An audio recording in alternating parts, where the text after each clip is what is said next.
Hey guys, and welcome back to this channel. In this video I'll be showing you guys how you can basically change the row height on your Google Sheets. So it's super simple. You're just going to go and select the row, right click and select resize row. I have mine fit to data, so the default row height is 21 pixels.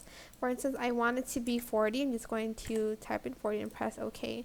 Now what if you want it to be 40 pixels for these rows? You're going to just use the shift on your keyboard to select it till the last row, and then you can right click, resize rows 2 to 14, and then specify row height, and then again change it to 40 for instance, and press OK, and it's going to change it for all of the rows.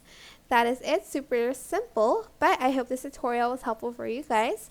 Don't forget to like, comment, share, and also subscribe to this channel if you haven't done that already. If you have any questions, just leave it in the comment section down below, and I'll try my best to answer them all for you guys. And if you found this video helpful, please click the thanks button above the description box down below. Thank you so much for watching. Bye!